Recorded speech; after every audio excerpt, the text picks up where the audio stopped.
kids.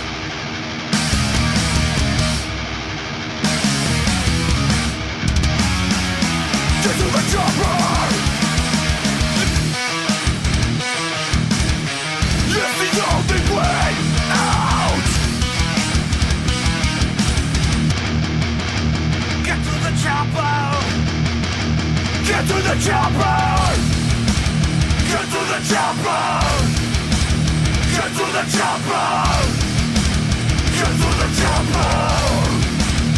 Get to the chopper. On this episode of On the Set for October Horrorfest, I'm taking a look at War of the Worlds, the remake, not the original from 1953. And it stars Tom Cruise. So, let's get into it.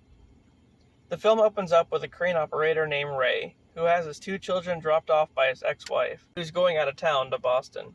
Ray is estranged from his kids. A while later, after trying to bond with them, a weird thunderstorm approaches, causing lightning to strike and knock out all the electronics nearby. Upon investigating the incident, Ray witnesses a giant tripod emerging from the ground. As people start to panic, the tripod uses an energy blast to vaporize them and cause more destruction. Like, literally just vaporizes all these people. Ray and the kids manage to get away in a minivan and head to the ex-wife's house to seek shelter. Later that night, as they hide in the basement, they can hear a loud crash up above. The next day, they find out that the loud sound was a giant 747 crashing. After that, they encounter a news crew who's scavenging for food. One of the reporters tells Ray that the tripods have attacked all the major cities and that they're immune to the world's defenses. Then, it's revealed that the aliens who are piloting the tripods arrived to Earth during the lightning strikes of the thunderstorm. I guess they, rode the lightning? A bit later on, Ray and the kids board a ferry, which gets taken by the tripods. And somehow, they escape yet again, and see Marines fighting against the tripods. So, the army gets called in, I guess. Robbie, Ray's son, joins the firefight against the invaders, leaving Ray and his daughter to flee. And, as to be expected, the Marines all die in the fight, and it's assumed that Robbie did too. Not too long after that, they hide out in a house along with a guy named Harlan. Then, they find strange red vegetation that's begun to consume most of the ground. Due to everything going on, Harlan starts freaking out and screaming, and Ray has to kill him to avoid calling attention to themselves.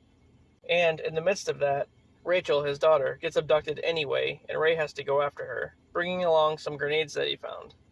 Ray manages to destroy the tripod and get her free. Then, they both head to Boston, where they find all the red vegetation dying out and the tripods collapsing all around them. Ray notices the aliens' defenses are down, and he tells a group of soldiers nearby, who take another tripod down with a missile. Ray and his daughter finally meet back up with the ex-wife and Robbie, who somehow survived. It's then explained that the aliens died due to microbes on Earth. Basically, they got infected by bacteria. The end. Well, it's a pretty decent remake from the original one. Tom Cruise did a pretty great job. And the little kid that played Robbie actually grew up to play Goku in that really amazing live-action Dragon Ball movie. Yeah, I'm just kidding. It was terrible. But anyway, the aliens all died off thanks to how nasty our planet is. So, that's a thing, I guess. Lucky us. Anyway, guys, stay tuned tomorrow for another adventure, and I'll see you then.